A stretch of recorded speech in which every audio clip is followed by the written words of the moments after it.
je vais être très clair d'une chose. Je veux pas, je veux certainement pas vous donner l'impression que dans ma vie, tout est parfait, que tout va bien, que moi, je suis tellement bon, moi, je suis l'astrologie de coaching et c'est parfait, j'ai jamais de problème. Loin de là, alors, oubliez ça. Premièrement, reportons-nous au moment où j'ai découvert l'astrologie de coaching. Ben, j'étais à une période de ma vie où, honnêtement, je crois que je vivais 80% de ma carte du ciel en négatif. Alors, j'ai connu ça, alors, aisément 80% de ma carte du ciel en négatif. J'ai probablement été capable d'en repositionner, disons, la moitié de ce 80% au fil du temps, avec les efforts, avec les conseils, avec l'application. Mais il y a encore des problèmes dans ma vie, il y a encore toutes sortes de trucs qui clochent dans ma vie. C'est normal, on est humain, c'est comme ça. Et il y a des choses sur lesquelles j'ai pas de contrôle. On parle de la pandémie. J'ai beau appliquer tous les transits du monde et toute l'astrologie de coaching du monde, ça ne change pas la situation mondiale dans laquelle on vit.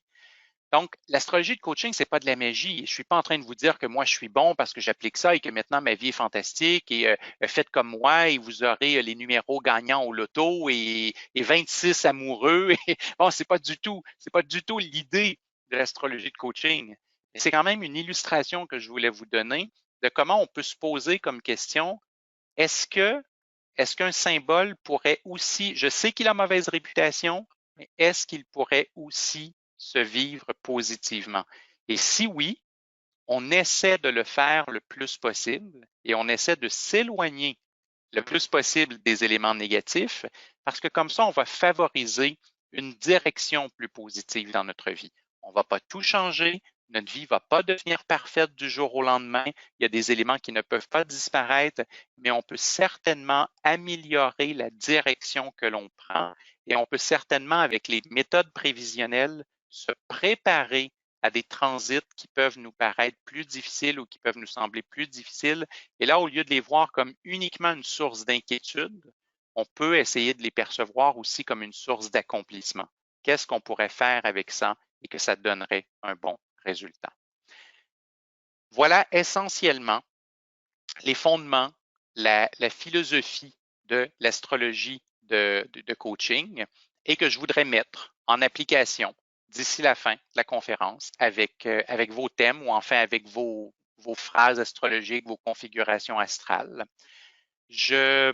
Elena, je veux vérifier avec toi, est-ce qu'il y a quelque chose dans le chat? Parce que de mon côté, je ne vois pas. Je pensais que j'allais peut-être voir des messages des gens. Est-ce que c'est parce que je n'ai pas accès ou personne n'a écrit jusqu'à maintenant? Oui, on a déjà une question de Lucie, Oui, Facto. Elle a dit qu'elle a un carré Jupiter-Lune. Donc Jupiter est à 9 degrés Bélier, à alors maison. donne-moi juste une seconde, Elena, je vais vous ramener sur mon Mhm. écran. Donc, excuse-moi, on dit un carré entre Jupiter Jupiter est la Lune. et la Lune. Et donc, Jupiter, il est dans quel signe?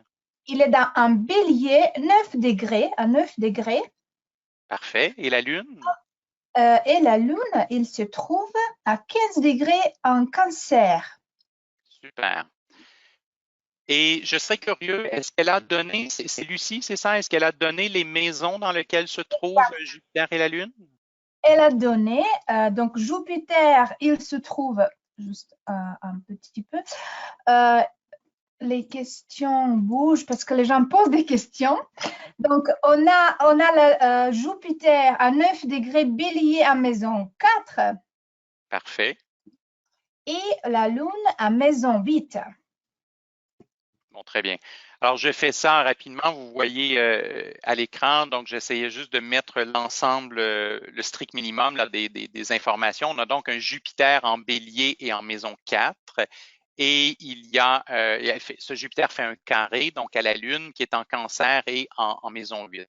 Donc, si on est en astrologie de coaching, comme je vous montrais, ce qu'on va essayer de faire prioritairement lorsqu'on est en consultation avec quelqu'un, c'est qu'on va essayer de traduire ce qui se passe actuellement à l'écran, ce que vous voyez à l'écran.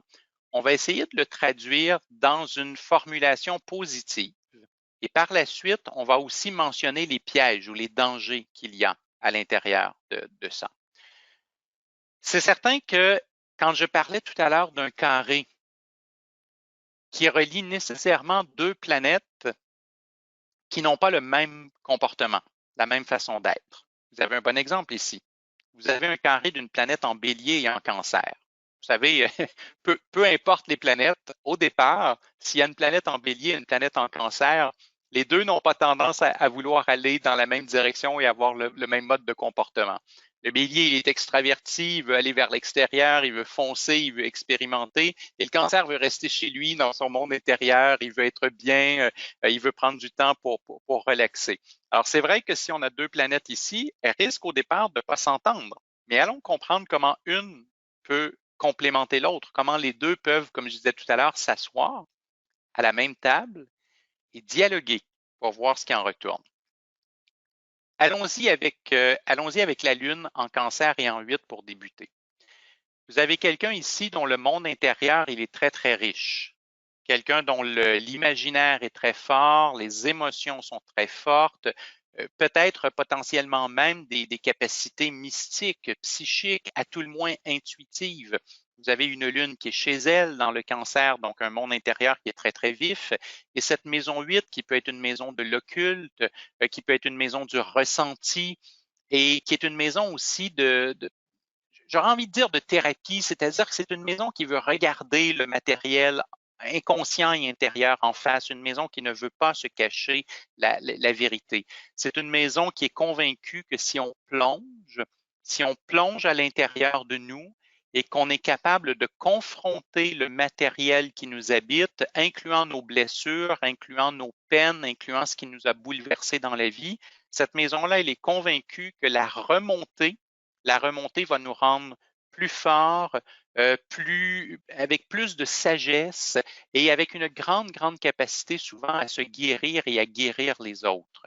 Si j'avais à résumer le premier feeling que j'ai devant une lune en cancer et en 8, c'est que c'est une position de thérapeute, que c'est une position de chaman. Vous savez, le chaman dans les cultures traditionnelles, c'est celui qui est capable d'expérimenter et d'aller voyager dans les zones d'ombre et d'en revenir avec un remède, avec une solution, d'en revenir avec une sagesse. Et le chaman, dans sa tribu, ben, les gens vont venir le consulter ou les gens vont venir la consulter parce que le chaman peut être un homme ou une femme. Donc, on va venir la consulter, cette chamane, pour qu'elle nous aide, pour qu'elle nous dise qu'est-ce qu'elle a traversé, qu'est-ce qu'elle a ressenti, comment elle s'en est guérie,